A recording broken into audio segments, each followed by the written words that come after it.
Hello and welcome to Vergecast, the flagship podcast of whatever the hell is going on right now. Does that feel right, David? Yeah, I don't know the answer, and there are thousands of answers all at the same time. Whatever it is, we're here for you. It's going to be great. We're super into it. We have a lot to talk about this week. I think we're talking on, day 3 of a flurry of Trump and big tech merger. We'll get to that later. That's basically a lightning round. We're just going to have to get through that every week. Like, I was going through and putting the rundown together, and it's an unusual number of things that we just have to say out loud in a row. This is kind of the moment that we're in, is a lot of things are happening, and I don't know what to make of any of them, but it feels useful to say all of them out loud. Yeah, so we're going to do that in like 2 minutes, and then David's going to talk about Netflix increasing prices for an hour and a half. Oh, good. We have the same idea. This is great. Okay. That's how that's going to go. Well, let me just start by saying it's my first Friday Vergecast of 2025. It's nice to be back with all of you. There's quite a lot going on. And we should start, I think, with Galaxy Unpacked. Of all the things, I think that's right. We looked around, and it is Samsung Galaxy Unpacked. That's where we should start this Vergecast. Because there's new phones. And like, truly, what is the Verge except new phones? Yeah. If you listen, you boil any of the other stuff that's happening down far enough, and you get to new phones, which I think is like the whole theory of the Verge. Yeah. So this works out. It's actually, I will say this is very true. We have a lot of very smart, very capable reporters on our policy desk, reporters and editors. And every now and again, they're like, yeah, we work for the phones website. Mm-hmm. And every now and again, they also point out that only the phones website can do some of the policy coverage they do, because you have to understand the phones to do the policy coverage. It all makes sense in the end. It's going to be a little whiplashy here at the top. But let's start with Samsung Galaxy Unpacked, because it was a big one, not a big one. There's a lot to say about Gemini and what Gemini means to people. And then it was also apparently very exciting. And to tell us about the excitement level, I want to actually bring in Allison Johnson, who is, I believe, we've called her in from the side of the road. Hello, Allison. Are you here? Hello. How you doing? Great. It's beautiful in California. Who knew? But I'm on my way back to Seattle, so it's going to be short-lived, I think. We'll see how that goes. I feel like in the annals of Vergecasting, pull over in your car and call us to talk about Samsung Galaxy Unpacked is this is a high water moment. Literally what has happened here. Yeah. So you were there. They announced the Galaxy Edge, which is the really thin one. I hope people saw the video you made from there. The vibes were high.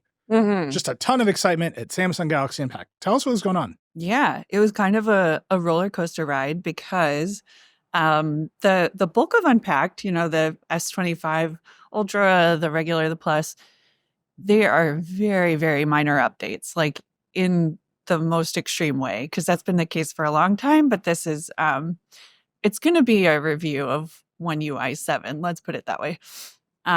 So we kind of get through the presentation. We're like, these phones are mildly interesting. I'm not going to lie.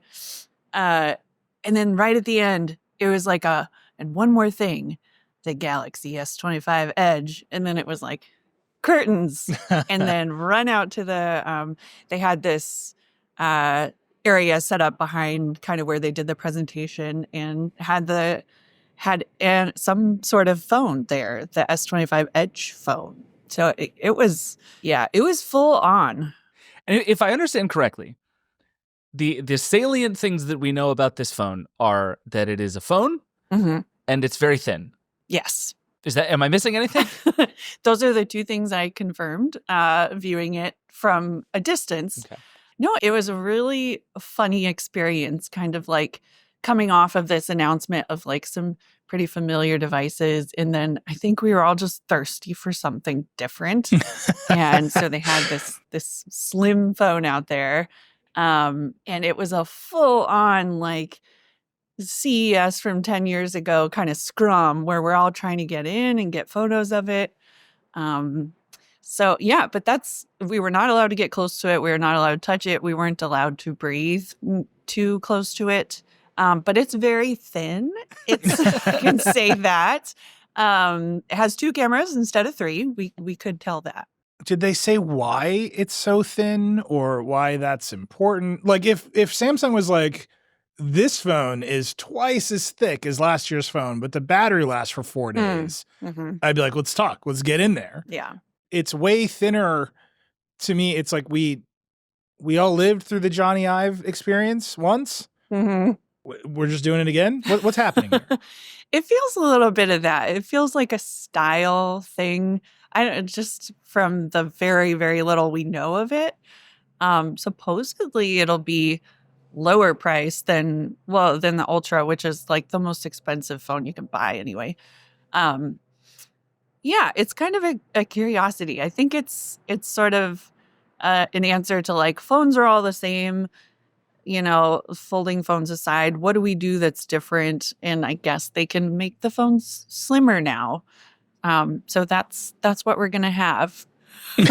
I will say, to Samsung's credit, and I've only seen this on the video, but the way that they showed this thing off is extremely cool. It was on this big table, and the phone itself looked like it's sort of suspended from a little chain, and then there are like thin slabs of what look like stone in them. It's this very like earthy, cool, like thousands of years ago kind of vibe on this table. It looked like they were painting cabinet doors. What are you talking about?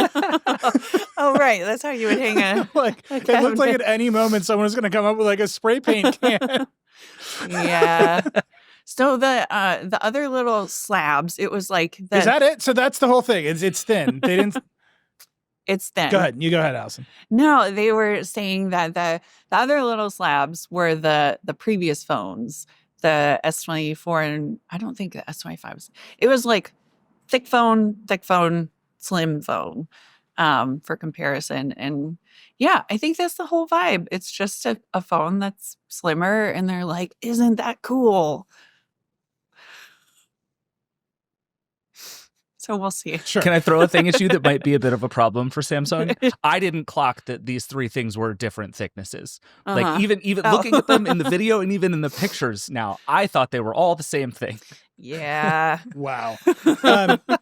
Okay, so we should just mention there's a big rumor that in September Apple will do an iPhone Air that will be very thin.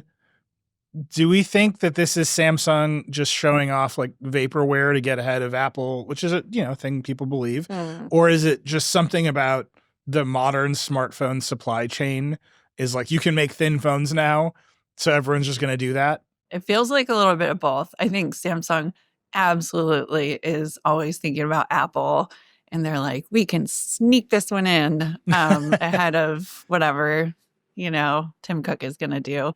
I do think it's a supply chain thing of like, well, we can do this now, so this is what we have. I think it's interesting that they call it an S25, so it should ship this year in 2025. You would presume, but that's all we got. What year did Zoolander come out? I feel like we're on the Zoolander curve. Oh no. Zoolander is 2001. So we're exactly 25 years later, and we don't remember that there was a movie in which one of the main jokes is that phones were super tiny. And so now we're going to do marketing that's like, this one's really thin. And we're going to be like, yeah, does it bend a lot? Like that, the iPhone 6 was really thin and it bent a lot. Yeah. Yeah. Did they say anything about durability? They did not say one word about this phone except play like a sizzle reel of some like metal pieces coming together. We're really just coasting on vibes. But the vibes were high. Like that was the thing that really struck. I watched your video. And you're like, people are stoked about this phone.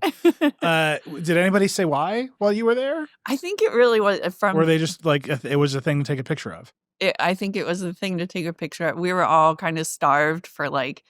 I think at the end of the presentation, I was like, "Is this it? Like these S25 phones, like they're not much to write home about." And then it was like. No, here's this other thing you can all take pictures of. And it was so crowded. Like they had security for the thin phone and they were like pushing us back. I saw Dieter. He was like trying to get in line too. And he just gave up. I was like, yeah, this is this is old school. Let me just ask you for a vibe comparison. Unscientific. Mm-hmm. They had the thin phone. And then they had the new headset, the Muhan, which is not a great name, but it's their headset. Right? It's their Apple Vision Pro competitor with Google, like embedded. They're going to do a whole thing. What were people more excited about? 100% the skinny phone. It was like it wasn't even hard to get up and take a picture of the headset. And there were just a lot of people kind of standing around going, oh, it looks like a Vision Pro. And you're kind of like, yeah. And same rules. We couldn't approach it. We couldn't touch it. You would get yelled at if you moved your camera too close to it. But yeah, the slim phone, the Edge won the day, I think. It says a lot. I would just say that might be the entire story of the tech industry is they are desperate to get a computer on your face. And then you show up with like skinny phone and everyone rushes to skinny phone. We're like, yes, this is it. We talked a little bit about the iPhone Air on the show last Friday. I continue to think there is nothing particularly interesting or compelling about like an 0.8 of a millimeter thinner phone. But you use all of these phones all the time. You can sense 0.8 of a millimeter in a way that very few can. Is this exciting? Like, is the idea, if 2025 is going to be the year all of our phones get thinner, is that like a good, cool, exciting thing? Are we happy about this? I'm not entirely sure. The thing I come back to is the Pixel 9 Pro Fold, like the second Pixel Fold, was one of those things you read about on paper and they were like, we changed the dimensions. I was like, sure. And I went and picked it up at the event and immediately was like, oh no, this is right. Like this feels so much better. I don't know if a thin phone is going to have that same kind of like, you pick it up and use it and you're like, oh, this is different. Like I don't know. I'm not like committing one way or the other. I'll reserve some hope. I guess I'm mostly skeptical. But I think it'll be a thing we have to pick up the phone and live with it and see if it cracks in half if you sit on it. Yeah. All right. We will let you get back in the car. All right. Before we made you pull over. Thank you so much for joining us, Allison. I eagerly await the thin phone review. Oh, me too. Thanks for having me. Right as we were hanging up on Allison there, the police came. So this is what you do for podcasting. This is the last time anyone will hear from Allison on the Vergecast. This is how devoted Allison is to the Vergecast. I feel like left unsaid in that conversation is the fact that the other phones are tremendously boring. It's a weird year. So one of the things about Unpacked is that every year Samsung shows up to Unpacked and launches what are basically guaranteed to be the best-selling Android phones of the year. Yeah. Every year. It just is what it is. It is clockwork. This is maybe the least interesting phone announcement I can remember, period. Like, for all the pomp and circumstance, these phones literally aren't upgrades. Like, so there's the S25, the S25 Plus, and the S25 Ultra, and they are in every meaningful and meaningless way the same as the S24 with a slightly newer revved chip from Qualcomm. They bumped up the RAM a little bit in I think all of them, but at least a couple of them. The prices are the same. The cameras are the same, except for one camera on the Ultra. They look the same. Like, they just shipped the same phones again. And yeah.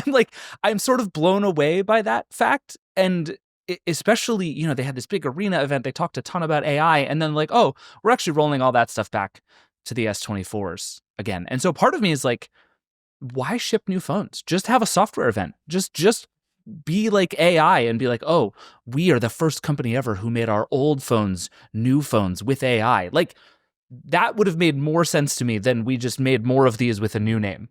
Or lower the price in the S24. We're 1 year into this cycle. We're actually taking the radical step of making the phones a little bit cheaper and adding more software to them. Yeah. Now, I know why they can't do it.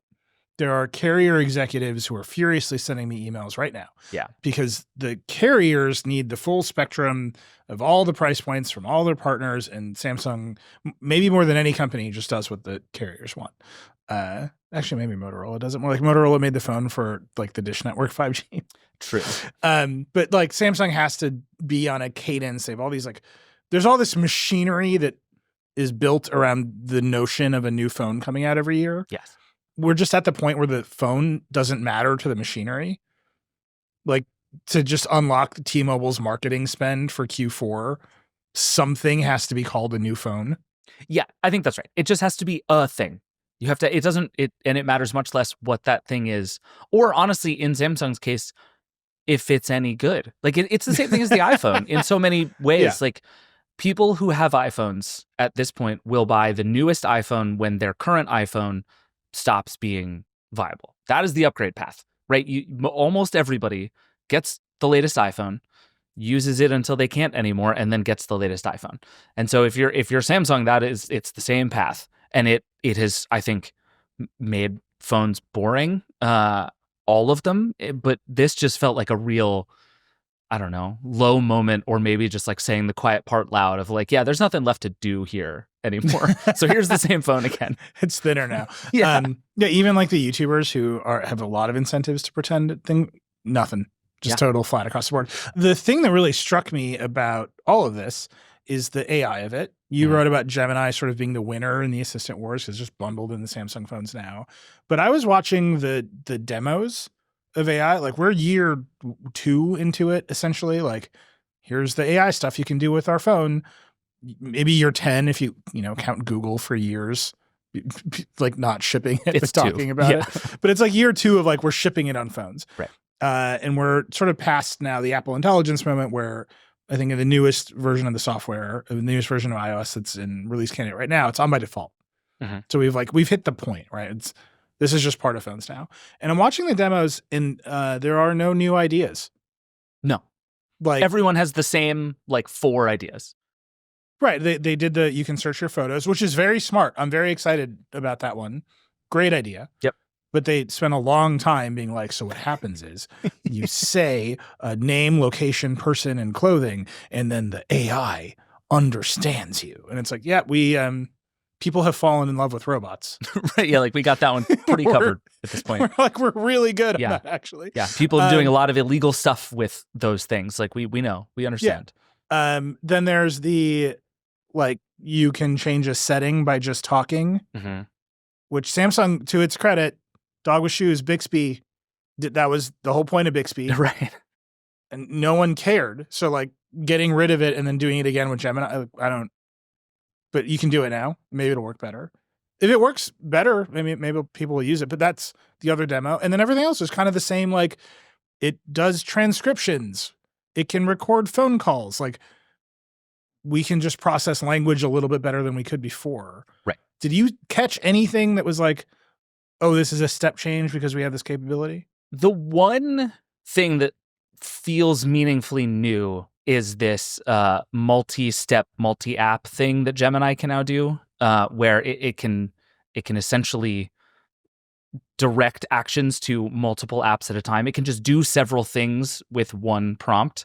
It doesn't work very well because, of course, it doesn't. I'll give you an example. So right before we're getting on here, one thing I think Gemini in particular is actually very good at is as a YouTube research tool, because it has an extension into YouTube, and you can just say like, find me popular YouTube videos about whatever. And it does a pretty good job of that in a way that like regular YouTube search actually doesn't. So I use it for that all the time when I'm just like, I want to watch a bunch of videos about how GPUs work. Gemini is actually very good for that. So I was like, okay, cool 2-step thing. I'm going to say, Gemini, go find a bunch of videos about how GPUs work on YouTube and then put them all into a note in Google Keep. 2 steps, right? That's the thing that this stuff is supposed to be able to do now. And it plugs into WhatsApp, so you can be like, find me a restaurant to go to, and then text it to Anna, that's where we're going tonight. This is like, these are the kinds of things they're starting to put together. And again, this is the idea everybody has. Yeah. This is OpenAI's Operator. This is Siri's App Intents. Like this is the agentic thing everybody is talking about. But anyway, so I do this in Gemini. The first thing it does is pull back 5 titles of videos, and it's like, do you want to save these to keep? And I go, sure, sounds great. It says, okay, I've created your notes. The notes it created were the titles of the videos and nothing else. 5 individual Google Keep notes with just titles. Wait, it made individual notes? It made individual notes. So then I'm like, okay, let's try this a different way. So I go and I'm like, okay, can you just find me a bunch of YouTube videos about GPUs? And it's like, sure. And I was like, okay. Next step. So we're already out of the interesting multi-step thing here. I'm like, what if we just do the simple thing? Great, you found all these videos, looks good. Can you put all that into a note for me in Google Keep? And it's like, sure, done. So now what it does is create a list with a title like videos about how GPUs work, and 5 empty bullets. It's like we've done nothing here. And I think like the point I keep making, and I said a snarky thing about Apple Intelligence on Threads a few days ago that was like, I can't wait till iOS 21 when the only feature is getting rid of Apple Intelligence and it's the best upgrade in years. And people like raked me over the coals for it. And I keep coming back to none of this is actually useful for much of anything. And even the things that are useful aren't useful reliably enough to be worth trying to use. Like the Samsung Bixby thing was a good idea, right? The idea of like, most people don't know how to find the Bluetooth switch on their phone. And so to be able to just ask my phone how to turn on Bluetooth is like a good and useful idea. And it just didn't work enough. So people would just go find Bluetooth on their phone. And if you can't beat the reliability of swiping up through a settings menu until I find the thing labeled Bluetooth, you have nothing. And we're now 10 years into that problem. And I don't think we have meaningfully solved it. So like this thing Google keeps demoing, which is like the multi-step, multimodal, multi-action stuff is like, it's cool. It's the idea is very cool. It feels like the right thing. My phone can just sort of take in all the information that I need it to and then give it back to me in ways that are useful and natural. That all makes sense. It just doesn't work. And I'm so stuck on it. None of this matters until it works. And we're just not there yet. Yeah. The piece of the puzzle that I think just really eludes me is I do know how to turn Bluetooth on my phone. Like I'm cursed with this knowledge, as are most of our listeners. And it is so much faster for me to learn how to use the thing than to fight the other tool that will do it for me. 100%. And maybe that, and I understand that again, I think the Vergecast audience and the Verge staff is like a uniquely positioned group of people in that we also all like figuring it out. And most people would just like to move on with their day. But the danger is you're going to bounce off of it doing it badly, and then you will never try again. Right. Which is with Siri and Alexa in history, why they're perceived to be bad products. Yep. And I think these companies have underestimated how high that bar is for people of like how quickly it will feel like I'm fighting this thing. And I will just go back to the definitely less efficient and hackier way that I can figure out how to do. Okay, so here's the flip side of that, which I've been thinking about a lot. There is the section of the audience that's like, please shut up about AI. We don't care about it. I can hear you already. You're screaming at me and coming back through the internet as you listen to this. It resonates in my heart. I hear you. It's the same group of people that whenever we write about some AI feature on theverge.com, you're in our comments. You're like, I hate this. Make it go away. I just want to turn off Apple Intelligence. I'm there with you. It's all fraud. Great. Then there's the people who ferociously read everything we write about AI. They're out there. They love it. And then there's the companies who are all telling us that their own usage statistics suggest people are using the hell out of these tools. Right. So the example I'll give, which is old now, but it's just the one that is in my brain all the time. The CEO of Adobe, Shantanu Narayan, came on Decoder, and you can go listen to it. He's like, the usage of generative fill in Photoshop is as high as layers, which is basically I opened Photoshop. Yeah, that's what Photoshop is for. Right? Like that's where he's at. He's like, the take rate on generative fill is as high as layers. So yes, everyone's yelling, everyone's mad, everyone hates it, and then everyone's just using the hell out of it. We can see it on our site. People are reading about it like crazy. And then I want to bring this to Gemini, specifically on these phones. Gemini is going to be the default on the Galaxy phones. Samsung's not going to do its own thing. And Google's like, Gemini is more popular than ChatGPT now because it's just there and people are using it. Right.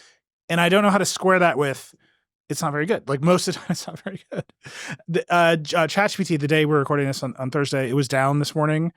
And there are people being like, I'm not getting any work done because I've just like rely on this so much. And I'm like, well, I hope your work is good. But like, you can see it's wound its way into so many different places, even though I think the core criticism, boy, you hit a wall of this not being very good, is still very real. Yeah, I think like generative fill is actually a really interesting one because it's the kind of feature that is AI, but it's not in the way that we mostly talk about AI. Like, everybody wants us to think about AI as these like, all-knowing, all-purpose, omnipresent companions that can just do everything. I think that is like completely the wrong way we should be developing these things. Like AI as a tool, which is basically a smarter thing to plug into generative fill, makes a lot of sense. And so it totally tracks to me that's working. And I think even in ChatGPT, like I am very compelled by the stories I hear about people who use it as like a force multiplier for writing code. I think that's real. Even if it doesn't write very good code, like I have talked to enough people who are like, it is so much faster for me to take middling code and make it good than it is to start from scratch and write the like incredibly basic stuff that is required in order to write good code. Like all good code involves lots of bad code, and so I can do the bad code automatically, and then I just have to do the good code. Like that kind of thing I think is really powerful. The problem is for like regular people in their day-to-day lives, these companies have not yet identified a ton of good versions of that. And this is why we keep landing on like, it'll help you write email and summarize email. That's the only normal person use case any of these companies can think of for what this stuff can do. So I think while in the background, all this interesting stuff is happening in like back offices are being reinvented by AI that can do some of this work for them. All this stuff is happening, but the idea that like there's a button on my phone that I'm going to press and it's going to do things for me 100 times a day, we just haven't figured out yet. And we never figured it out with Siri. We never figured it out with Alexa. Like the take rate is high because it's so present. But I think the thing these companies know and have figured out and are pushing so hard towards is that if you don't stick it in front of people's face, they won't by and large go looking for it. Right. There's nothing compelling about it that makes you go be like, I need to get this app. Right. I buy it, except ChatGPT is the most popular app. Right. The fastest growing consumer product around. I have many theories about ChatGPT, but I continue to think that the novelty of ChatGPT is a huge part of its appeal. And that's not nothing. But like we are still so deep in the like it's wild that this thing works at all that I think we're not yet really having to reckon with the use cases here. Like ChatGPT's search stuff doesn't really seem to be setting the universe on fire. This operator thing that they launched to the $200 a month folks today seems interesting, but like I don't know. People like ChatGPT in theory, I think, more than they are spending a lot of like useful day-to-day phone time with it. All right, so that's my prompt to the audience. Because I disagree with you. I think we are just old guys who are good at writing. Like sure. I think we are just like out of the audience. We will do voice disguisers if you don't want to admit it. But call the hotline and tell us how you're using ChatGPT, because I'm very curious. I think there's just a weird split here. There's like a very vocal minority that's like, screw this all, I hate it. There's a lot of people who are just using this stuff. And then there's like, again, there's sort of the middle. I think a lot of people are in the middle where you're indifferent because it's not very good. Yeah. But the caveat is I don't want to hear stories about how it makes you better at your job, because there are lots of those. And I think that's fine and good and all of that is really interesting. I'm talking about like stuff that you would press the side button on your phone to do with AI. Like that's the stuff I want to know. All right. Like I said, voices, we will protect you. The Verge has always protected its sources. And now in this time of increased threat against the First Amendment, I promise you can admit to us that you use AI. Yeah. I will protect you. And we will love you anyway. We should break. But before we do, I want you to talk about Gemini for 1 second, because you wrote this piece about how it's won, which is a big claim, especially because like real AI Siri isn't here yet. But Google was behind, and now they're the default on the most popular Android phone, which is a big deal. Do you think Gemini is good as an assistant, or do you think it just won by default of the placement? I think it won by default of the placement, but I actually don't think the difference between those two things is all that big. Like I've been thinking so much in the last couple of weeks about the Google search trial, which essentially amounted to, if you have a good enough product that people want to use it and you can put it in front of everybody, you almost immediately build an insurmountable lead. Because what you need data on how people are using your product that you can use to make the product better, which makes more people use it, which means you get more data, which means more people, like on and on and on. I mean, like I will never forget Satya Nadella sitting up there being like, I will give Bing to Apple for free.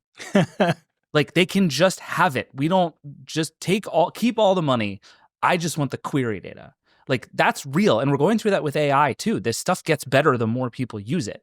And what Google has is unstoppable distribution advantages because it has things like Chrome that it can just stick it in the address bar. It has things like a very popular Google app. It has Google Maps. It has Gmail. Like Google can both use Gemini underneath all of those things and get you to interact with Gemini on top of them. Then you make it the side button on essentially all of the Android phones that matter at this point, and you've built yet another place where you're essentially untouchable. And then throw in the fact that Amazon just seems unable to get its shit together with this new Alexa. Like whatever that is going to be, it does not seem like it's going to be very good or ship anytime soon at this point. Siri TBD, but nothing about the history of Siri suggests that it's going to be great. Nothing about the present of Apple intelligence suggests that Siri will be great. Yeah, there is nothing that leads me to believe there is some radical reinvention of that assistant coming anytime soon. So Google is in a place where it's pretty good. I think Gemini, by all accounts, is at least in range of ChatGPT and Claude, which I think have been kind of the two gold standards for a while now. And the difference between the two is like personal taste, and one's better at some things and the other's better at other things. But the thing neither of those have is the distribution. They don't have a gadget they can be part of. They don't have web browsers that they can be built into by default. Google has a pretty good product and every other advantage you could possibly want in this space. And that just feeds itself. And so we're hitting a point where Google is going to get this like escape velocity before anybody else can build themselves the things that they need that Google already has. Or make $1 from them. Like the other thing Google has is like a cache machine in search. Right. Where that has now just shoved Gemini into. We're gonna figure this out over the next 4 years, but this is where like the weirdness of the Trump administration just runs right into the reality of the tech products, especially now in Trump 2. Like Sam Altman standing on stage of the White House, not stage, just around. They were just in a room. I kept saying it looked like an SNL set. Yeah, it's just like here's a wall and like a podium. Yeah, they were just like here's a sitting room that we're in. Announcing these quote raised $500 billion to build data centers. Google isn't talking about raising money to do AI. Like they have the data centers, and actually, what Sundar Pichai talks about most of all is bringing the cost of inference down. He's like, we're great at this. And so you can just see they're starting from like two radically different positions. I don't know if any of those OpenAI announcements are real. Certainly Elon Musk does not think they're real. Donald Trump thinks they're real. Like there's a lot of that, just like weirdness embedded in there. But I'm just looking at this much more broadly and abstractly from who are the competitors, how are they funded, how long will they last, who can sustain. And Google is just in a position where, yeah, maybe it's not the best one. There's an argument that it's very good at some things compared to the others. Yeah. But maybe it's not the best one overall. But it's in so many different places that are already popular, and Google can just lose money on it in a way that Sam Altman has to go raise $500 billion of weird laundered money from Middle Eastern states through SoftBank and then announce data centers that may or may not. Like he's got to do a whole other thing, and Google's just has to be like, would you like to buy ads on YouTube? Right. And that's different. Right. In a very real way, Sam Altman has to build Google, and all Google has to do is convince people that Gemini is as good as ChatGPT. And that thing is not nothing. Like, I think maybe the biggest thing ChatGPT is going for it right now is like a huge perception advantage.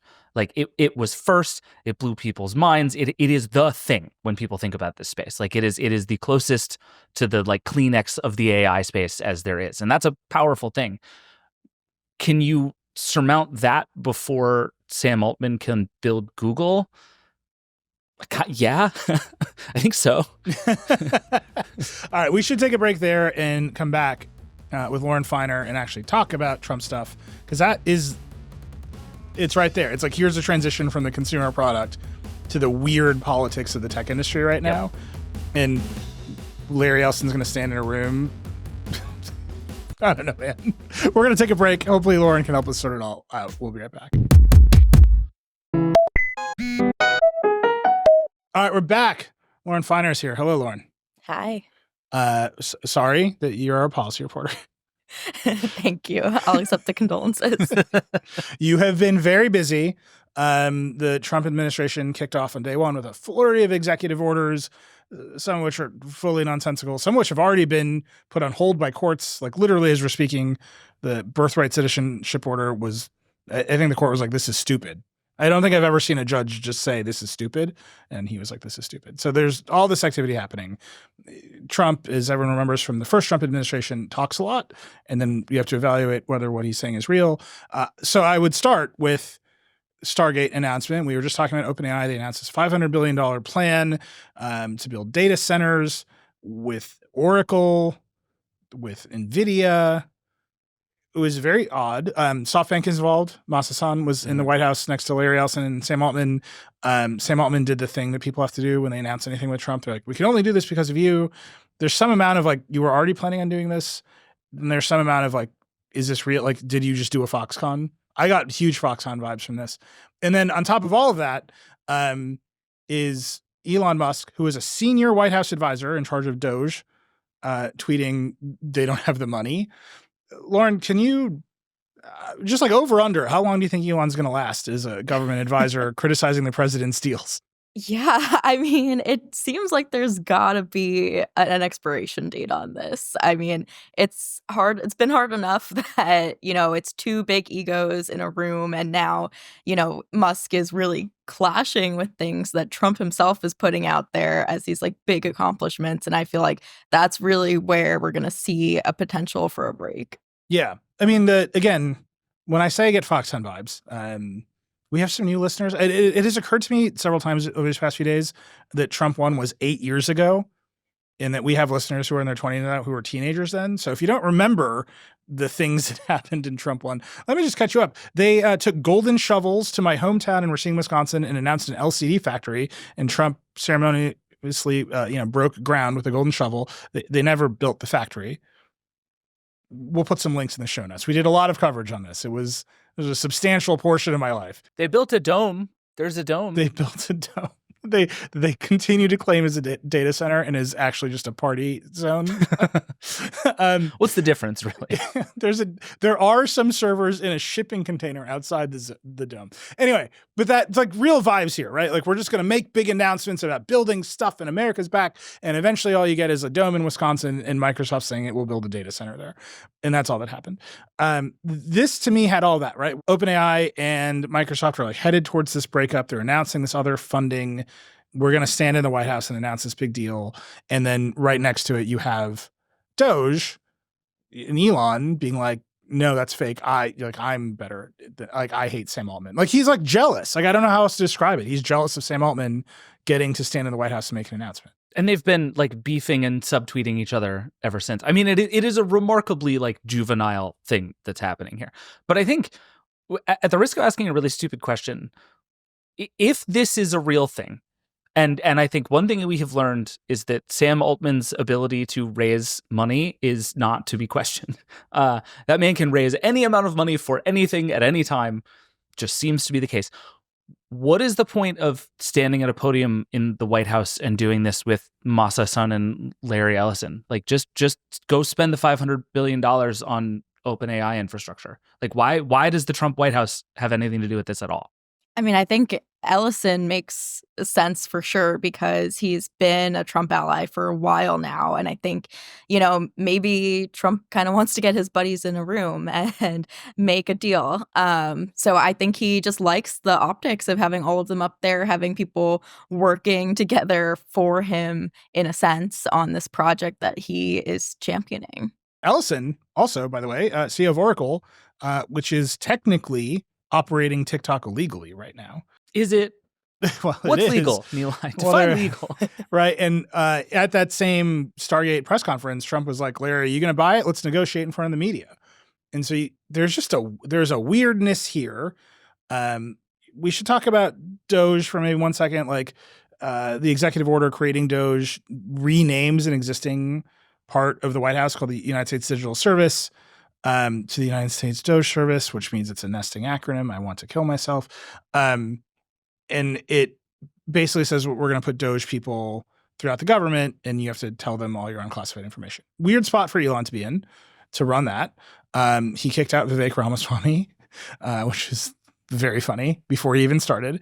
If you don't know about the USDS, the digital service, they're basically the product management organization of the government. Like, they built healthcare.gov and they ran the VA website. I have no idea what Elon is going to do to those websites. Like, those are very important websites. The USDS has had a lot of very smart people over the years doing interesting work. I suspect it will be different now. Yeah. So we'll see. And then, Elon is doing like Nazi salutes. And so, like, how long will this last? Like, how long can this last when he is the focal point for all of his stuff and he's attacking the president and he might hurt the VA website? Like, I'm giving it 90 days. That's my call. Lauren, what do you think? I'm going to say, I think after the first 100 days, he's out. Okay. Really? Well, I think he's only got until July 4th, 2026. So that's his own deadline. It's in the EO. Oh, okay. Okay, but just to logic this out for a second, I feel like the over-under on this has to be like 5 days. Like, if there's no recrimination or change from what has happened so far, including a Nazi salute on Inauguration Day, 2 of them, in fact, what problem is there going to be that undoes this? I think, like, we have already seen what this looks like. This is just what it's going to be. And if everyone is comfortable with it now, why would they get uncomfortable with it later? Hang on, I feel like I have to very pedantically note. He did a thing that looked like a Nazi salute, that Nazis believe it was a Nazi salute. Governments around the world, the German press believes it's a Nazi salute. His fans say it's not. The point is to make us argue about the ambiguity. That's the point of the troll. We don't know what was in Elon Musk's heart, but the thing he did looked more like a Nazi salute than any other thing that exists on Earth. Then he supports the German Far Right Party. Like, you can just add it up, but the point is to make everyone yell about the equal sign. You know what I mean? Like, anyway, but that is how he gains attention. But the person that wants the most attention is his nominal boss. So you might be right about 5 days. I'm just saying it might be more like 90 because Trump is busy just like lecturing the World Economic Forum. He might just like forget Elon is there for a while, and then this will happen. Wait, so I just want to be clear. I said 90, Lauren said 100, and you say 5. I'm gonna go 15. I'm putting the over under at 15 days. Like, I think if we get to Valentine's Day and Elon Musk still has an office in the West Wing, I will be surprised. Okay. I think he's had remarkable staying power so far. So I'm just betting that he's going to continue to surprise us. All right. That's Elon. That's Doge. We'll see how that turns into reality. I think for the Vergecast audience, for the Verge audience, you should go listen to Vidmina Shing, the administrator, outgoing administrator of the digital service on Decoder. Like, that's a software company. There's a tiny little software consultancy in the government that makes all the websites go, and now it's Doge. So I think I say this a lot. Like, you can't know how something is changing unless you know what it was. So go listen. If you're interested, go listen to that episode, because how Doge changes is going to be. I've seen a lot of USDS people say, actually, this is the right place for it to go, because they're the software consultancy, and this is like software helps you find efficiency. I suspect those people are coping, like they're processing. But anyway, go listen to that. Wouldn't that also mean that the job of Doge would be to decide if the government should use like Microsoft Teams or Slack for its communication systems? Like, is that where we're headed? I've met a few PMs in my life. I don't think that's how they spend their time. Wait, Lauren, before we move away from this, can I just ask you one like big broad question that I have been having all week? And there's this flurry of executive orders, and my impression of what this moment looks like in a presidency is some mix of like real policy making and some like Michael Scott in The Office yelling, "I declare bankruptcy." Like, how real should we be thinking about all of this stuff? He's talking about everything from like the Paris Climate Agreement to AI safety to all this stuff on electric cars. Like, how real are you tracking this stuff in your head right now? Yeah, I think that's definitely the perfect analogy for it. I think it's a mix. I think, there's some things that are going to have real implications, or at least we'll really have to see a big fight play out over it to know where it's going to end up. And then I think there's other stuff that's either like, all right, well, this kind of already existed, like the executive order basically saying the First Amendment is a thing. And then other things that, are just obviously not consistent with the Constitution, like ending birthright citizenship. So I think a lot of it is, just shouting something, just declaring that things exist. But, mixed in there are things that will at least have to be dealt with in the courts, in people's lives. So I think it is definitely a mix. Okay. This brings us inevitably to TikTok. I just want to... That's true. Oh, yeah, there was a TikTok EO, wasn't there? Yes. There was. It's too many. Well, let's just focus. Can AI summarize all the executive orders? Well, I think AI wrote a lot of them. I'm kind of not joking. The TikTok one, I think, synthesizes everything you're saying, Lauren, right? Like, some of it is just yelling. Some of it is just pointing out things that already are true. Some of it is going to get litigated. Some of it is like, does the president even have this power? Like, I guess we're going to find out. Describe what's going on with the TikTok EO. And I mean, TikTok is running, but like in a weird way. Yeah, so the TikTok executive order is basically Trump saying that for 75 days, I'm going to tell my enforcers, back off, don't enforce this law. And like actually even the day preceding my presidency when the ban took effect, like don't go after the companies for that day. And basically saying to the companies, like, don't worry, we got you. We're not going to prosecute you if you bring TikTok back online, which sounds great, except that it doesn't really mean anything when you have a federal law on the books that the Supreme Court has upheld that all of these companies risk facing billions of dollars in fines if they violate. It's like $5,000 per user. You have 170 million users. Like, it's just billions of dollars. Mm-hmm. And it's weird because Oracle, if you recall, when TikTok was trying to save itself during the first Trump administration, when he threatened to ban it, they built this thing called Project Texas, where Oracle ran its data centers and it was all walled off from China or ByteDance or however they were. Project Texas to me always felt like a kid's museum. Like you could go there and they'd be like, here's how content moderation works. And like nothing was real. So Oracle runs it. Akamai, who's their CDN, moves the data actually around the internet and delivers content to people. And then Apple and Google obviously distribute it in their stores. And by the way, so does Amazon. So does the Samsung store. It's not in the Samsung store, in case you were wondering.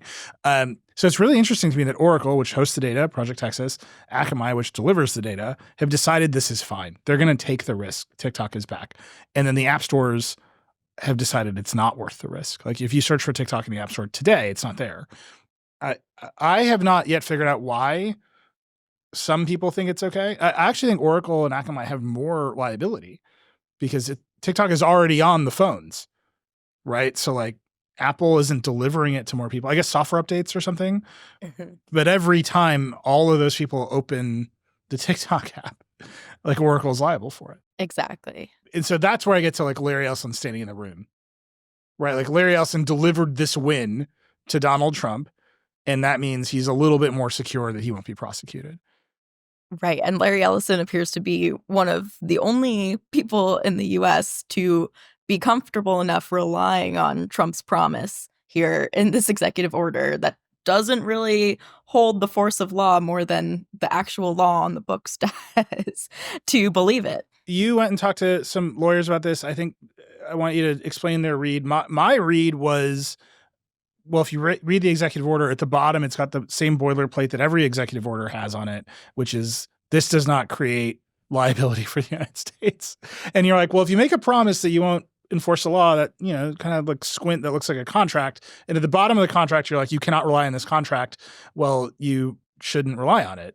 Exactly. I mean, I think it's pretty straightforward from the legal analysis that I've seen, where it's basically just, this does not negate the fact that there is a law that fines all of these service providers for TikTok $5,000 per user for accessing the app. And that can amount to, hundreds of billions of dollars in fines for these companies. And even if you're like one of the richest companies in the world, that's a lot of money. And while it might insulate you in the long run from actually having to pay those fines, because you could make a decent due process argument that there's some sort of, you were operating under this kind of promise from the executive branch that you wouldn't be prosecuted for this. I think ultimately it's a big risk to take when, the penalties are that large. I keep trying to figure out why Apple and Google aren't like distributing this app. And I guess, if Oracle doesn't play ball, there is no TikTok. If Apple and Google don't play ball, well, people still have the app. Mhm. Right. And so maybe they're just like, look, this isn't worth it. The people who have it already have it. And all that's really happening is people aren't going to download this app for a while. Right. And I imagine what Trump would notice more is like, can people see content on TikTok or not? Versus like, can a marginal few who don't already have it on their phones, I mean, there's 170 million people in the US who already have been using TikTok, can like a marginal few like get it now? And, eventually if Apple and Google don't bring it back to their app stores, the app is going to degrade and, it won't work as well as you'd expect it to. But how long will that take? We don't really know. It might be a long enough time that it doesn't really matter in the end. Well, you got 75 days. Like I know when something ends, right? Two really interesting things about that. One, some people did delete TikTok from their phones. They are very sad because they can't get it back. There's a weird black market for phones with TikTok on them on eBay where they're selling for thousands of dollars.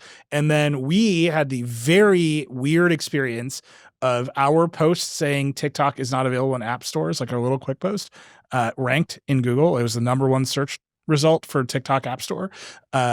Weird. And flood of comments, thousands of comments from people who thought we were a social network and were posting things like, what app is this? Where did everybody come from? Which was a lot like, we were like, is this a bot attack? And then our like head of community was like, it's teens. Who have never seen a website before and we're just trying to find TikTok. Yes. Yeah. I have seen that some people have found a workaround for re-downloading TikTok if they somehow deleted it. What's the workaround? From what I saw, it has to do with like logging out of your iCloud account and then like logging in like you're in another country and downloading it. So I'm not endorsing this, but that's something that I've seen. There's like a lot of like controversial science around like cell phone addiction, like, and you can have a lot of arguments, and it's like, well, do you see what's happening here? The teens will find a way. It was just like really like someone was like, this post is getting thousands of comments. Like it must be a bot attack. It is currently the most commented post in our new commenting system. Wow. More comments than my endorsement of Kamala Harris. Like I got a note that was like, your record has been broken. It's teens making friends in the TikTok post. Very good. Maybe Trump was right to save it after all. Well, no, it helped us. This is a new Trump 2 is very transactional. All right. We should keep TikTok shut down so teens can make friends in our comments on quick posts. So that's the shape of it, right? We got 75 days. There's also the politics of TikTok where they took the app down. They said, we are thankful for President Trump working on a solution. They brought the app up. They said, thanks to President Trump, we're back. They thought they were getting 90 days because in the bill, there's this provision to extend the deadline by 90 days if there's a sale in the works. There is no sale in the works, as far as we know. They didn't even get 90 days. They got 75 days. Trump shaved 15 days off their deadline, which is very funny. And now, he's given a number of press conferences since, and he talks like a real estate developer. He has, shoved all of this into his internal framework. He's an 80-something-year-old real estate developer. He's got one framework, and it's real estate. And he's like, oh, TikTok needs a permit, which is not the case. But he keeps saying, I have to give them a permit to operate. If I don't give them a permit, it's worth nothing. If I give them a permit, it's worth $1 trillion. They have to do a deal with me. Right. So there's like a bunch of things in there. I think, first of all, the 75 days is interesting because it kind of just goes to show how like not a thing this executive order is, because in the law, it says that the president can give TikTok 90 days if there's like very much a deal happening, if the president is certifying that there's a deal happening, and then they can get 90 days. And it was like a little ambiguous, like, could that 90 days be granted once the ban takes effect or not?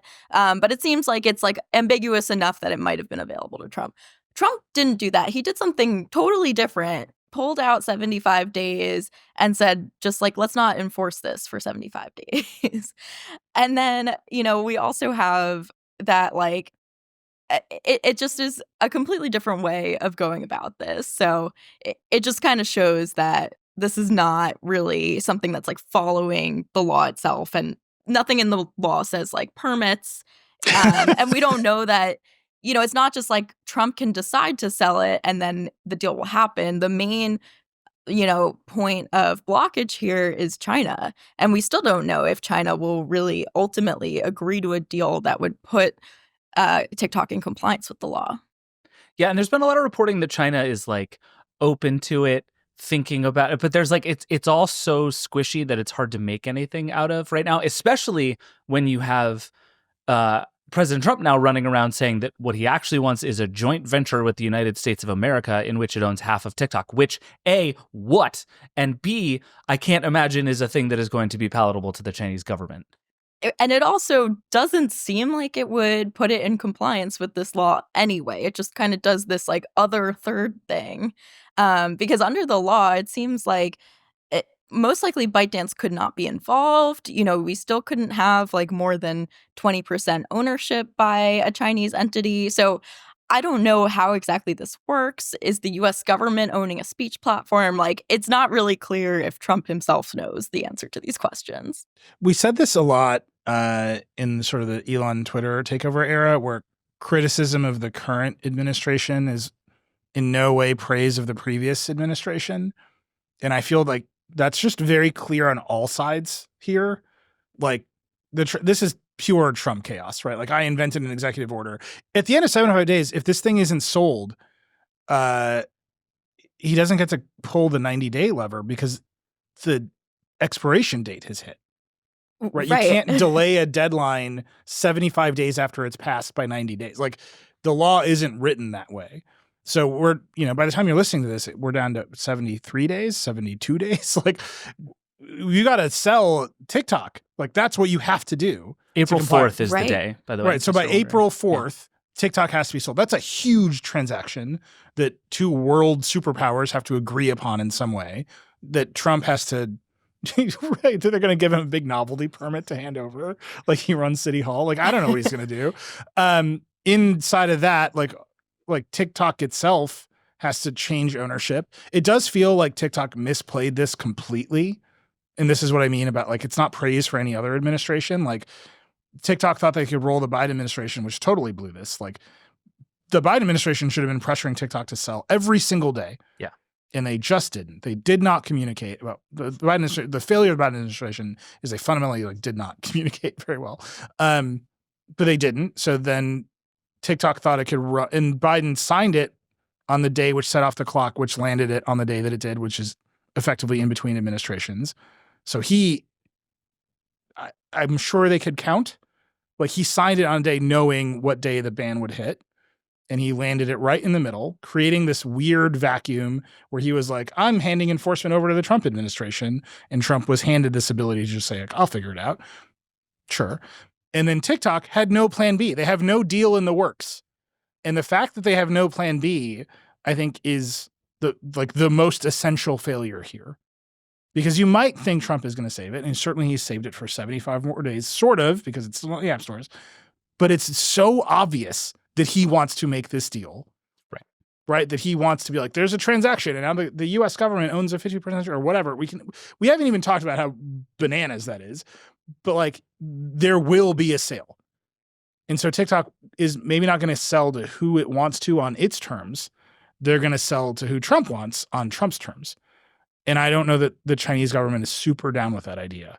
I think there's a way to see this where ByteDance didn't misplay it. They played it the only way they were going to play it, which is to ride out the legal process. And, if it doesn't work, China's not going to let them sell in a way that complies with this law. And, the Chinese government might be okay with that because they might think that this makes the US government look bad in the eyes of other governments around the world. So I think it's possible that that's still one way it goes. And I think there's I've been surprised just how quickly people on TikTok have been cheering that it's back and like just kind of taking it for granted all over again. But I think it's a very real possibility that this goes away again.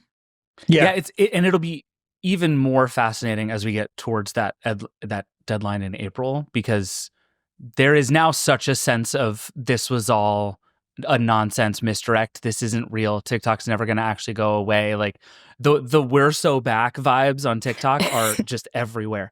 And I think if it does happen and if it does go away in some meaningful way in April, it's going to weirdly, I think, hit even harder the second time, because it doesn't seem like people are leaving. All these other apps are desperately trying to get people to come. Like X launched a videos thing, Blue Sky launched a videos thing. Instagram is out here like redesigning the app and trying to pay people to come make reels. Like all these other companies sense a moment, and at least as far as I can tell, that moment did not materialize, except for the one day everybody went and made jokes on Red Note. Which means I think that if it comes crashing down, it will crash even harder the second time. Oh, totally. I think people are not prepared for the possibility that it could go away again. And just like there were such short memories the first time, because, and I'm not blaming anyone for feeling this way, because we've heard over and over, oh, TikTok's going to be banned, TikTok's going to be banned, and then it doesn't happen.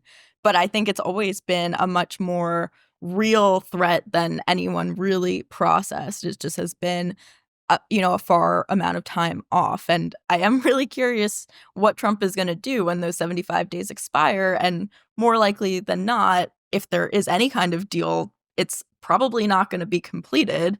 And then does he extend it again? He can't. That's what I mean. Like, right. He can't. Like, he can write another executive order being like, I hereby give you another 75 days. But triggering the 90-day deal clause is, I think that's an immediate like state attorney general lawsuit. Like Tom Cotton, who is a Republican, it's like the most Republican. He's like, I will bring down ruinous liability in these companies. Like, I want this app gone. I want China out of my country, right? And you can agree or disagree with like strange bedfellows in the second Trump administration, right? But and in the TikTok ban, like it's useful to remember that this is about as bipartisan a thing as we have had in this government for a very long time. Like, part of me wants to respond to all of what you're saying, Nilay, with you're assuming like a rational government operating in a rational way, and there's no evidence that that's what the second Trump administration is going to be. But every Republican wanted to ban TikTok, and every Democrat wanted to ban. So it's really like it's not a sort of swinging back in the new administration. Like everybody in Congress voted for this already. Wait, let me just offer you. This is a Lauren Feiner quick post. I'm just going to read it to you. The Repeal TikTok Ban Act was introduced by Senator Rand Paul and Representative Ro Khanna. Speaking of strange bedfellows, it's weird. That is a weird combo platter of people. Yeah. I think another kind of weird combination that's coming up on the other side of things is like people who actually supported TikTok in their case, who wrote amicus briefs, are now saying like, yeah, we don't like this, but also it's like generally bad to just like ignore a law and just like not follow the process. Yeah, it would seem like if you're in Congress, you should be pro laws. General, like that's like one of their main things is doing laws. No, but like it's the EFF that wrote that one. It's like one of the major digital civil liberties groups is like, this law is bad, the Supreme Court is bad, all of this is bad, but then having a law that the president can be like, that law doesn't exist, equally bad. Right. And I think people are like banking a lot on Congress just like realizing like this is such a mess, but at the same time, like hundreds of lawmakers voted for this in the first place. And, these are people who have egos. They don't want to just like undo their own work. So I think like relying on something like that happening, even after all of this, is like a really big leap of faith. Okay. I just want to say this literally for the tape. The United States government owning a social network is one of the stupidest First Amendment first-year law school hypotheticals I can possibly come up with. It will not be possible to run a social network if the government owns it in this country, especially with Trump doing his like big EO that's like, I've circled the First Amendment. You know what's legal under the First Amendment? Spam. Just straightforwardly spam is legal under the First Amendment. So the government can't filter spam on the TikTok it owns. pretty much brings an end to TikTok. I'm gonna go ham on this social network. You don't even know what I'm capable of on the government-owned social There's a whole network. bunch of other stuff. TikTok, by the way, the most moderated social network, right? The social network that gave the world the word segs because people are afraid to say sex. That's TikTok. You know what is, and because there's so many kids on it. Do you know what is legal in the First Amendment? Just pornography, all kinds. It's available. The United States government cannot. They would have to come up with some straightforward, like, digital version of a time, place, and manner restriction. This is all like very technical First Amendment lawyering that doesn't exist if the government wants to own a social network and filter anything, and it probably can't. So I'm just like that. I'll just set that aside. It hasn't happened yet. I don't know if it's going to happen, but someone should explain to Donald Trump that the government taking interest in TikTok in this way would actually result in the destruction of TikTok. I think that actually kind of goes to the idea that I think like TikTok users are just expecting now that TikTok's back. It's going to stick around. It's going to be kind of more or less like it's always been. And like, under a lot of these scenarios, it would look very different. Like if the US government owns it and can't moderate content, if like Elon Musk owns it, and I've seen people commenting if Musk buys this, I'm leaving TikTok, which who knows if people actually would, but it's not going to be most likely the same TikTok that you're using today. Just to put this in perspective for folks, in 2017, after Trump won, became president, he blocked people from his Twitter account, and that was a First Amendment lawsuit that went for 5 years. Like, just that. Like, can the president block people?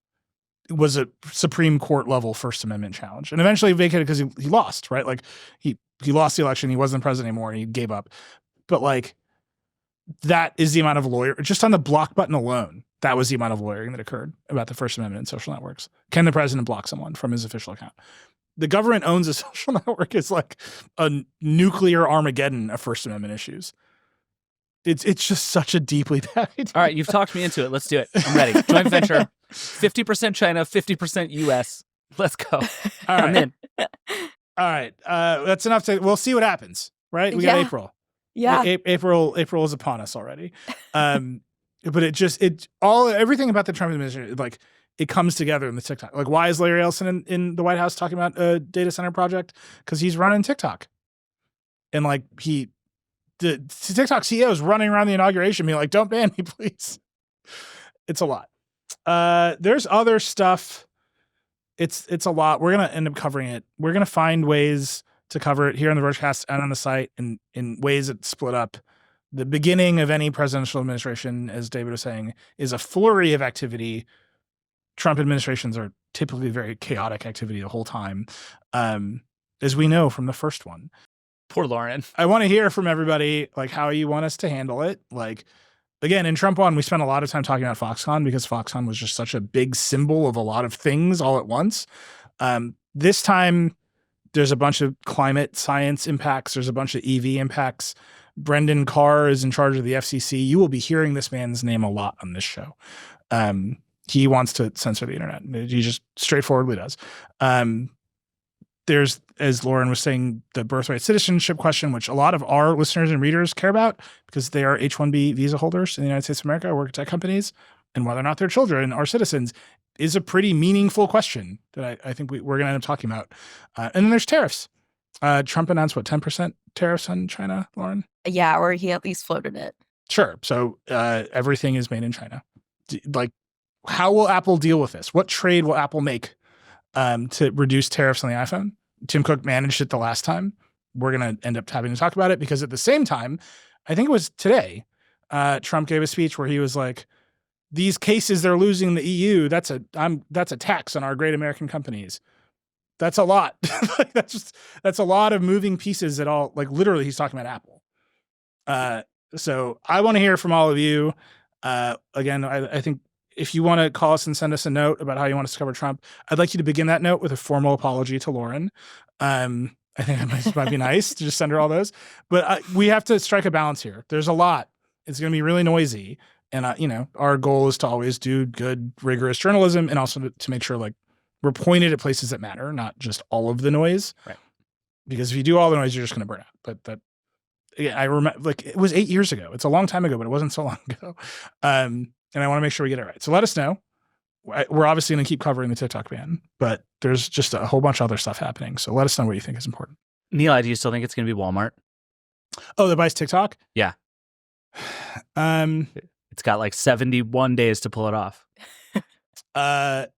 There's the Project Liberty with Frank McCourt, which I think is really interesting. And Mr. Beast now, apparently. Is Mr. Beast in that one? Apparently he's part of it. Is he part of that one? That one's interesting just because I think on a technical level, they're interested in like federating TikTok. I have no idea what that means.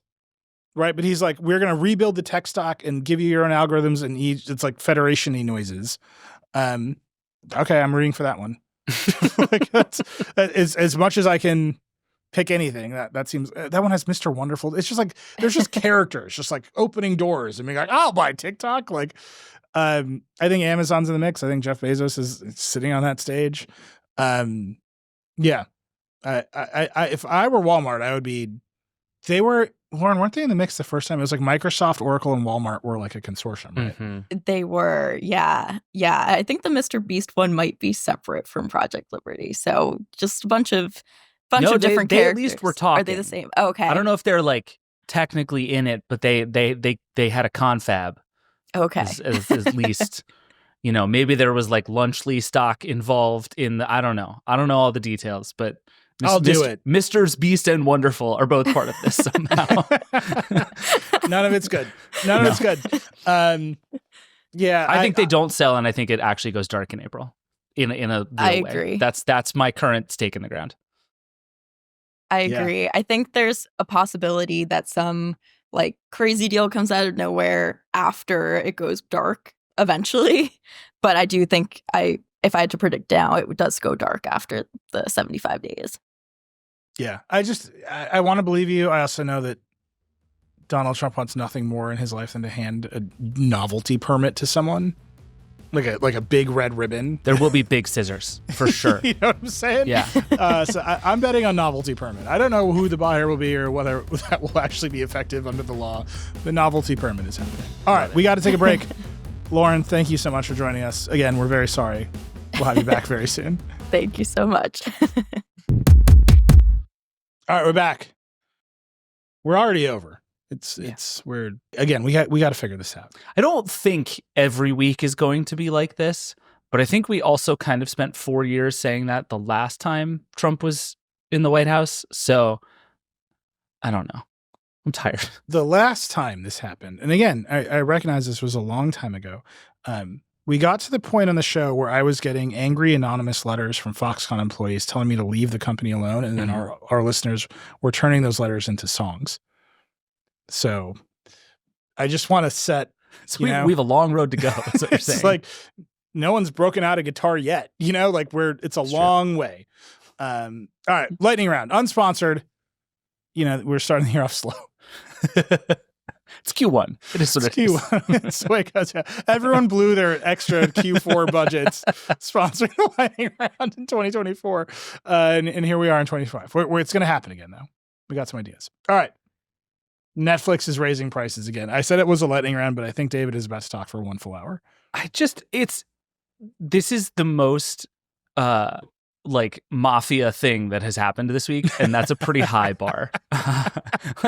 So the thing that happened in the last month, really, and I think this is even more true than I realized. I spent some time with some Netflix folks talking about how they're thinking about live ahead of the football game, kind of between the Paul Tyson fight and the Christmas Day football games. I spent some time with the NFL folks, or with the Netflix folks, wrote a story about it, and came away from it being like, okay, they're really committed to this like always on live programming.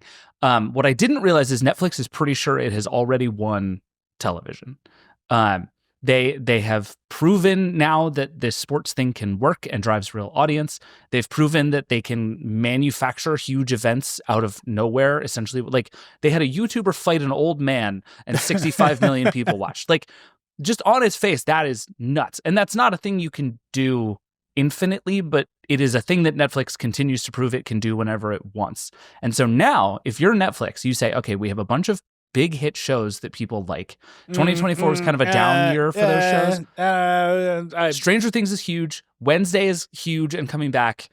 There's a third one that I can't remember the name of. Sure, there you go. Keep going. I think Ryan Reynolds is probably doing stuff. None of those count.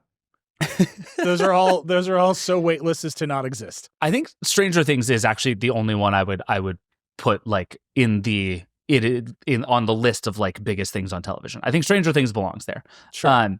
But what Netflix actually has is just an infinite library of C+ stuff that people will watch, which actually turns out to be very important because that's most of what people watch. Yes. Like, I will watch as many seasons of The Ultimatum as you want to watch, as you want to make. Netflix, like, sure, I'm into it. But so anyway, so Netflix is now in this position where like it is making money in a time where it's very hard for entertainment companies to make money. It is more powerful than ever. It's driving more audience than ever. It is just winning. And so what they used to do is like make these grand cases for why they had to, raise the prices because they wanted to reinvest in amazing tech. And now they're just like, yeah, we're raising the prices. It went up $1. What are you going to do about it? I have two things to say about this. One, it occurs to me that you have a garbage TV and you watch garbage TV. Correct. And those puzzle pieces never Listen, connected we can't all have before. Bravia Core. Right, that's what I'm saying. I'm Yeah. like, I'm going to watch one movie a week and 75 glorious megabits of streaming. Right, and fine. I'm worried about you, but it finally clicked turn in for off me. Deal or No Deal Island to make this podcast, and that's it. Just generally worried about you. The other thing is, I think Casey posted this on Blue Sky this week. He's like, Netflix had better content when it cost $7.99. Like, and that I think is straightforwardly true. When they were playing the big prestige TV game, they were making better stuff. When they're like, we're HBO, like, and now the quality has just dropped. Sure, but you know what happened in the interim is Netflix went from losing billions of dollars to making billions of dollars. Which it turns out, if you're Netflix, is a pretty good trade.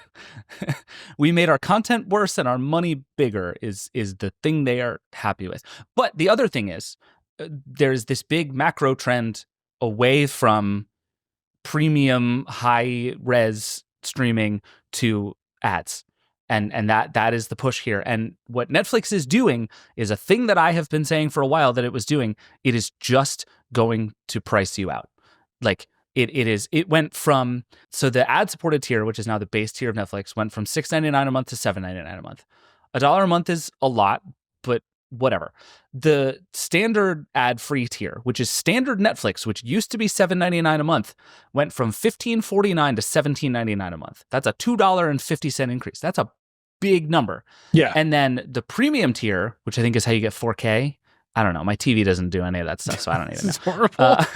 Went from $22.99 to $24.99 a month. So to have the best possible Netflix experience, just Netflix, is $25 a month. Netflix does not want you to pay that. Like, I cannot be clearer about this. Netflix is trying to price you out of every tier except the ads ones, and it is going to keep raising those prices as fast as it can until it does so, because it makes more money when you do ads, and the more people go to ads, the bigger a scale advertising business Netflix can build, which is what it needs to go after who it really wants to be, which is YouTube.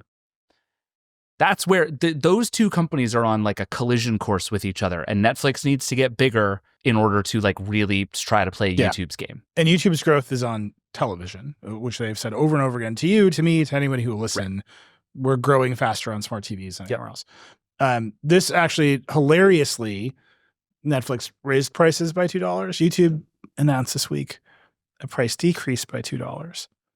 But only if you also buy Google One, which you have to pay more money for. And it's like, this is one of the saddest announcements of all time. And the way that I know it's one of the saddest is in the press release, they didn't say how much the bundle would be cheaper, and we had to go ask them. And they were like, it's $2. And we're like, all right, it's $2.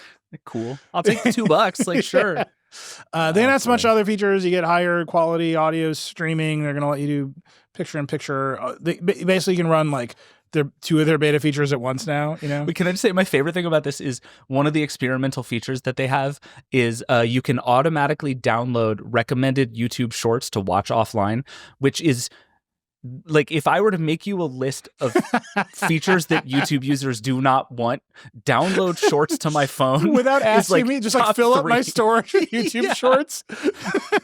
Yeah, everybody wants 1,000 YouTube shorts just taking up space on their phone. That's definitely what YouTube users are asking for.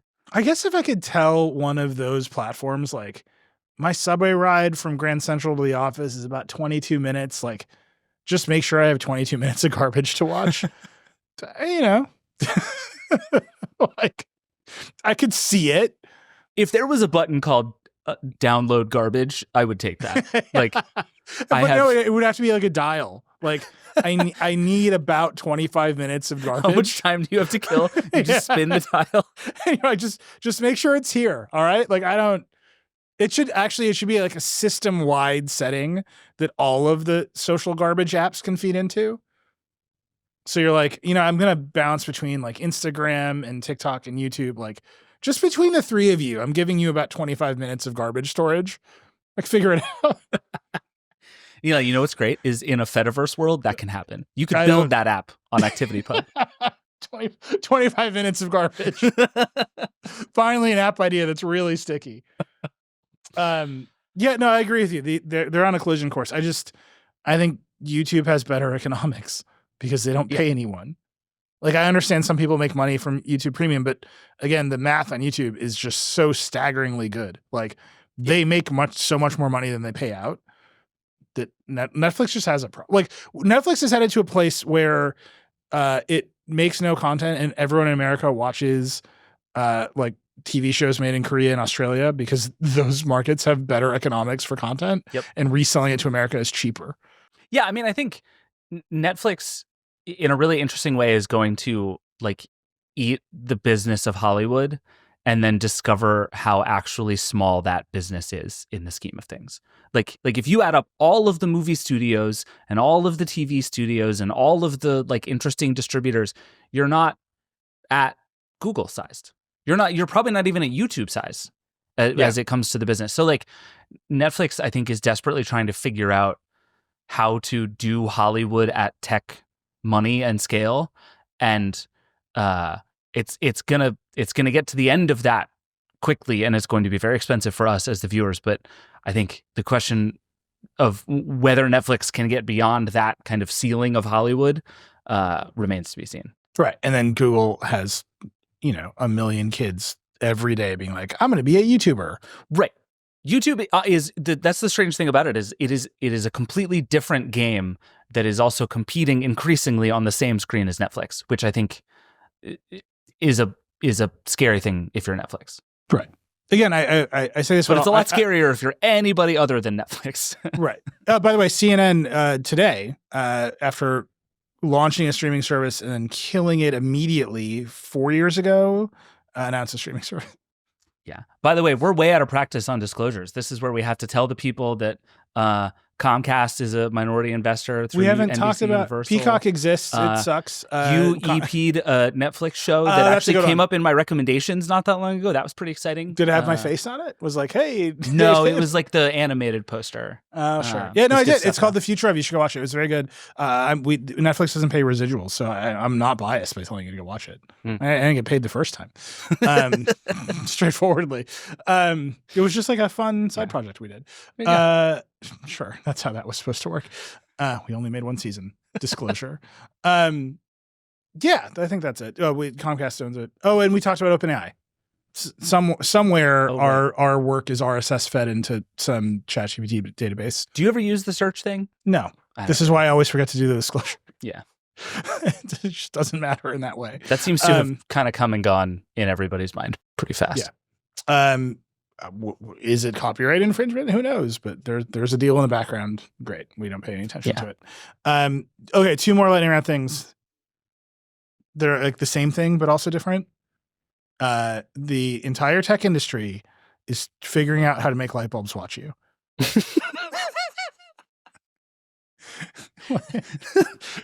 I don't know. I don't Less know what else to say than about this. I was hoping for. Okay. Cool. Okay. So Jen has the scoop on Sensify. Gen 2A has a scoop on Sensify, which is tech that can turn Zigbee radios into motion sensors. So light switches, plugs, whatever. Notably, Philips Hue bulbs are Zigbee devices. So if you have a lot of Philips Hue bulbs in your life, the Sensify people are saying like, this is a firmware update away. Like they're ready to go. Put in the firmware update and suddenly the Zigbee radios can do motion sensing, which, solves a lot of problems like smart home problems. Like you walk into a room, the lights know you're there. They turn on. Right. This is very cool. Also, your light bulbs are watching you. Yeah, I feel like this is yet another hard to remember name on top of all of the other smart home standards. So that's exciting. But I would argue if this works, it's on balance a good thing, right? Because like you're saying, this sort of ambient awareness of you in your home has always been a requirement of making the smart home work. Like if my home is very smart but has no idea that I exist, it can't actually do that much. So like we've signed up for this already, and it's weird because it's your light bulbs. But if it's not your light bulbs, everybody would have to eventually put some other sensor in their living room. So like it might as well be the light bulbs. Yeah, and I call this out all the time. The way my hacked together smart home works is like the motion sensor in my Ecobee thermostat is wired into an automation that turns on lights in the morning when it senses that my family is awake. That's too much. Like that's no normal human should figure out how to do that, but it works for us. Having the bulbs themselves do it is great. I will say, to your point about the smart home being very complicated, I'm just going to read you this full sentence from Jen's piece. There's been speculation that Hue is working on a Zigbee sensing technology since its sister company, Wiz, debuted a similar tech called Space Sense in 2022, which uses WNS over Wi-Fi. Did you know Wiz ran Space Sense? The only words in that sentence I understand are like the prepositions. It's very good. It's all very good. Okay, so that's right. So Hue bulbs might be doing wins over Zigbee. I mean, I've been waiting for that for years. And then at the same time, it was Samsung did have its event, and so they had a bunch of sort of other things. They're bringing ambient sensing to smart things. So Samsung TVs, speakers, fridges, air conditioners will become motion sensors for smart things if you run a smart house. Unclear if they're using the Wiz supported technology Space Sense or this new Sensify thing that is running on like this idea has been around for a long time. I feel like I covered it in Engadget years ago, where if you have wireless radios, they can detect disturbances in the radio waves that they're sensing. So this idea has been around for a while. So I think we're just getting to a place where you can do it at scale. And so there's different ways of doing it. So Samsung is doing it in a different way for smart things. And because they have TV, speakers, fridges, all this other stuff, it will just be in your house. Now, I think it is weirder if your TV is the motion sensor for a lot of reasons. But I will point out Samsung TVs, the Frame TV, famously a motion sensing product because it lights up and does the frame thing when you walk into the room. So you can see they're kind of like building towards the puzzle pieces they already have. Yeah. Well, it's a fun one because the usefulness factor and the creepiness factor are perfectly correlated on all of this stuff, right? Like the idea that I could just walk into my living room and flop down on the couch and the TV turns on and I don't even have to find the remote. Nifty. Terrifying. It's all the same thing. Like, do I want to be able to walk into the room and have my lights automatically turn on? Like, yeah, that's a like fundamentally good thing in the smart home, that it knows when I'm there and it turns the lights on and then it turns them off when I'm gone. Also, a constant reminder that I am being watched by my house. By Samsung. Let me just read you another paragraph from Jen's story. For example, Samsung says motion sensors in a Samsung TV can, quote, detect what kind of exercise you're doing, guide you on your form, and provide the optimal exercise time for maximum results. Can you imagine your fridge just suddenly going 3 more? Knees out. I'm going to keep going. If you sit down in a chair,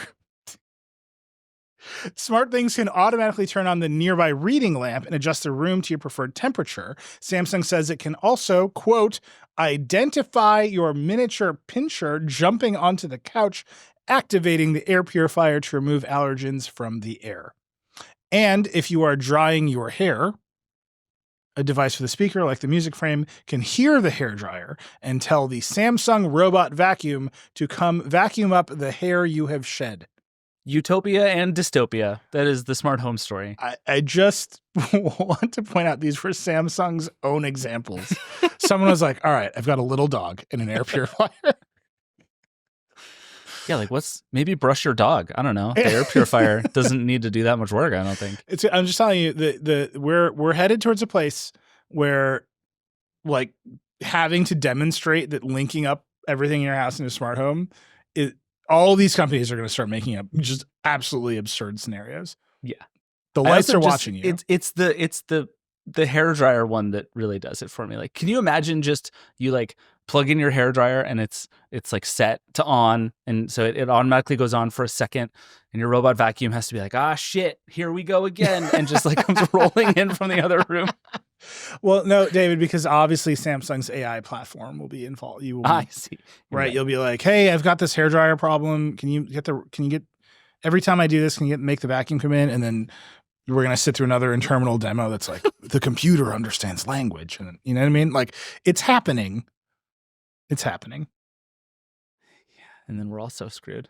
I will say, I mean, I love a smart home. I just, the lights are watching you that's what you have. Like, Apple's like, we're going to do a door lock. It's like step one, but we're going to put a motorized iPad on a stick in your house. You need all this other stuff to be there. Yeah. Because otherwise your house isn't going to be very smart at all. And then there's going to be a software bug, and it's going to beat you to death when you try to use your hairdryer. Like, that's where we're headed. Welcome to the future. I do love that they specify that it's a miniature pincher. It's other dogs, whatever. they're not a problem. Our air purifier isn't strong enough. All right. That's it. That was the lightning round for what it's worth. Like I said, we want your feedback on how to manage all this coverage. I know that it's polarizing. Some of you want a lot of it. Some of you would prefer that we filter all of it on the homepage. We're going to find ways to do that on our website. We need to calibrate it on this podcast. So let us know. We're going to work it out.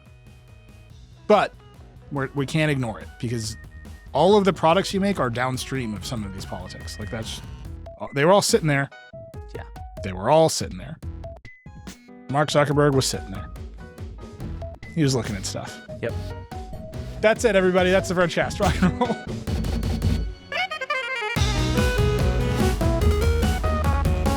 And that's it for the Vergecast this week. And hey, we'd love to hear from you. Give us a call at 866-VERGE-11. The Vergecast is a production of The Verge and the Vox Media Podcast Network. Our show is produced by Will Poor, Eric Gomez, and Brandon Kiefer. And that's it. We'll see you next week.